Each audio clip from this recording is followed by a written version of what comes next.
जैसे आंखों की संगति होगी वैसे मन पर संस्कार पड़ेगा। कानों की संगति क्या है? सुनने का। सुनिए बढ़िया, अच्छे गाना सुनिए, देखिए बढ़िया। आंखों की संगति बढ़िया होना चाहिए। ऐसा चित्र देखिए जिससे आपका चरित्र अच्छा बने। हमारे बेटा बेटी ऐसी ऐसी फिल्म देखते हैं नेट में ना, ऐसा ऐसा चित्र देखते हैं जो नहीं देखने लायक होता है।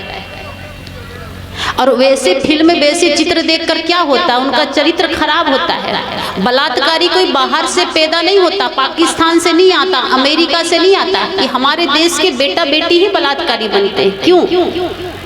अभी जितिया के दिन हमारे यहीं की घटना, अररिया जिला की नारायणपुर की घटना, 9 साल की बच्ची से बलात्कार 4 लड़कों ने मिलकर किया और फिर उसे मारकर फेंक दिया। जितिया के दिन में यहीं थी अररिया जिला में। ऐसा क्यों किया? क्योंकि जब हमारे बेटा बेटी अकेले में होते ना तो 15,000 का मोबाइल जेब से निकालते हैं और सर्च क्या करते हैं? भजन प्रवचन? कभी नहीं। वही चीज देखते जो नहीं देखना चाहिए। जैसा चित्र देखिएगा वैसा चरित्र बनेगा। अच्छा चित्र देखिएगा अच्छा चरित्र बनेगा। कभी अश्लील गाना अश्लील फिल्म मत देखिए, इससे आपका संस्कार खराब होता है, मन खराब होता है, आचरण खराब होता है, सब कुछ खराब हो जाता। पतन का रास्ता है, बर्बादी का रास्ता है। हम अपनी बर्बादी स्वयं करते हैं, कोई दूसरा नहीं करता। और हम अपना विकास स्वयं करते। विनाश का भी कारण आदमी स्वयं है और विकास का कारण भी आदमी स्वयं है। कोई ईश्वर परमात्मा किसी को विनाश नहीं करता, किसी का विकास नहीं करता। अच्छा कर्म कीजिएगा तो आपका विकास होगा और गलत कर्म कीजिए तो आपका विनाश होगा। इसलिए सत्संग बहुत बड़ी पाठशाला है। सत्संग एक बहुत बड़ा सुधार केंद्र है। सत्संग तो हर महीने होना चाहिए, साल में एक बार क्यों, महीने में एक बार होना चाहिए। और साल में भी होता है तो मिलजुल के सभी लोग कीजिए। ऐसा नहीं कि कई बार होता देखा जाता है कि कार्यक्रम का चंदा रसीद लेने जब लोग जाते घर घर तो सबसे पहले लोग क्या पूछते हैं जिसके घर जाते हैं? तो कौन मत का कार्यक्रम है? पहला प्रश्न। कहे संत मत का कार्यक्रम है तो कहेंगे ये हमारा वाला नहीं है, ये आप लोगों का है। हम लोग तो कबीर मत में हैं। कबीर मत वाले कहीं संत मत वाले के यहाँ पहुँच गए, कहते हम तो गुरु महाराज को मानते हैं, बाबा कबीर बाबा को नहीं मानते। और शिव चर्चा तो और तीसरा ही पंथ है, उसकी तो महिमा अपरंपार है। यहीं पर एक बार हवाई अड्डा फील्ड में अररिया में कार्यक्रम था श्रद्धेय संत श्री पलटू साहब के साथ। लगभग 4 साल हो गया होगा, 3 साल तो हो ही गया होगा, 3 साल पहले। तो एक महिला शिव चर्चा में दीक्षा ली हुई थी। घर जहाँ रुके थे उसके थोड़ा 2 घर बगल में थी। तो सत्संग पंडाल में हम जा रहे थे तो जाते जाते रास्ता में माता जी खड़ी हुई थी। तो हमने कहा बहन जी आप भी सत्संग में चलिए ना। कहा हमको ये सत्संग से बहुत एलर्जी होती है। हमने कहा आज तक हमने सुना था कि मिट्टी से, पानी से, प्रदूषण से एलर्जी होती है, दूषित चीज से एलर्जी होती है, खराब चीज से एलर्जी होती है। पहली बार सुना कि आदमी को सत्संग से भी एलर्जी होती है। हमको सत्संग से बहुत एलर्जी है। हमने कहा कौन मत में हैं आप? तो कहा हम शिव चर्चा में हैं। तो उससे पूछे कि बताइए आप शिव चर्चा में भी तो वही बात बोली जाती है कि मांस मछली अंडा मत खाइए, गांजा भांग बीड़ी तम्बाकू मत खाइए। बोले नहीं, हमारे मत में ये 5 महापापों को त्याग करने की बात ही नहीं है, सब कुछ खाइए। तब तो कहे बहुत अच्छा मत है, कोई चीज त्यागना ना पड़े और मत में शामिल हो जाए।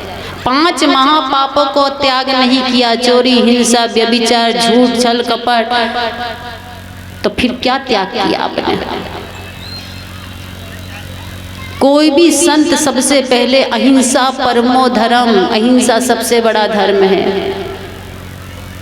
ये धर्म नहीं, हिंदू मुस्लिम सिख ईसाई ये धर्म नहीं, ये तो संप्रदाय है। धर्म का मतलब क्या होता है?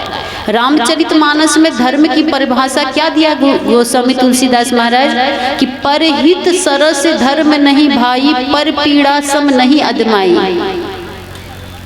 परहित सरस धर्म नहीं भाई, दूसरों का हित करना, भलाई करना, अच्छा काम करना, यही धर्म है। ये हिंदू मुसलमान धर्म नहीं, ये तो संप्रदाय है। सत्संग का मतलब क्या होता है ये भी लोगों को नहीं पता। अभी हम जब ट्रेन से आ रहे थे तो एसी डिब्बा में रिजर्वेशन था, तो सामने वाली सीट में एक नौजवान लड़का बैठा हुआ था, हमको देख रहा था बार बार। मन में हमारा हुआ कि इसको कुछ मन में अंदर से हो रहा है, जानने की इच्छा हो रही है, उसके भाव से लगा। तो फिर वो पूछ ही लिया, जैसे हम उसकी तरफ देखे तो उसने पूछ लिया, दीदी आप कौन हो? तो हमने कहा कि हम भी तो आदमी जैसे लगते हैं, कोई नई चीज़ तो नहीं है, लेकिन पूछ रहा कि आप कौन हो? तो हमने कहा कि हम एक साध्वी हैं, संत हैं। तो सज्जन ने कहा, उस लड़के ने कहा कि आप करते क्या हो? साध्वी हो तो करते क्या हो? तो हम कहे सत्संग करते हैं। तो उसने तीसरा प्रश्न कर दिया कि सत्संग क्या होता है?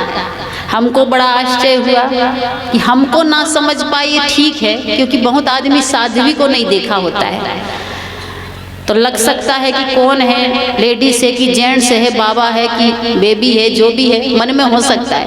लेकिन इस सत्संग क्या होता है उसको आज तक ये नहीं पता था। हमने कहा बाबू कहाँ रहते हो? तो कहा हॉस्टल में रहते हैं। 6 साल के थे तब से मम्मी पापा जी ने हॉस्टल में डाल दिए, बाहर ही पढ़े सब दिन।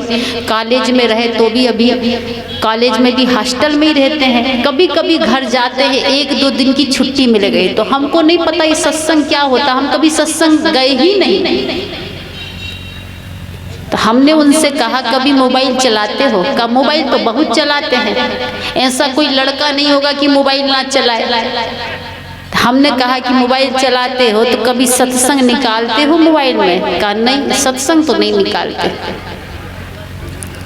मोबाइल खूब चलाते हैं पर कभी सत्संग नहीं निकालते। आपकी बुद्धि की परीक्षा तब होती है जब आप नेट खोलते और नेट में क्या सर्च कर रहे हैं। आप अगर अच्छी चीज सर्च कर रहे हैं इसका मतलब आपकी बुद्धि सद्बुद्धि है। और आपने अगर गलत चीज सर्च कर लिया नेट में, गूगल में, यूट्यूब में, तो इसका मतलब आप अपनी बुद्धि के दुश्मन स्वयं हैं। आपके अंदर सद्बुद्धि नहीं, कुबुद्धि है, खराब बुद्धि है। और खराब बुद्धि ही विनाश का कारण होता। रावण के पास बुद्धि बहुत थी, राम से ज्यादा रावण के पास बुद्धि थी।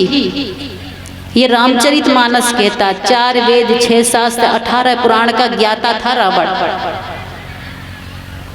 ब्राह्मण कुल में जन्म लिया था, लेकिन थोड़ी सी कुबुद्धि ही विनाश का कारण हुआ।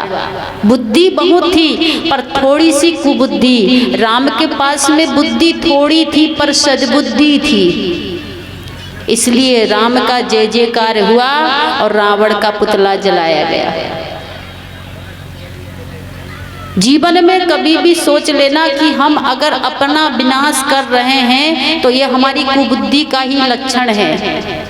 बुद्धि को ठीक रखिए तो आपकी जय जयकार हो जाएगी। समाज में, गांव में ऐसा काम कीजिए कि लोग आपका नाम ले।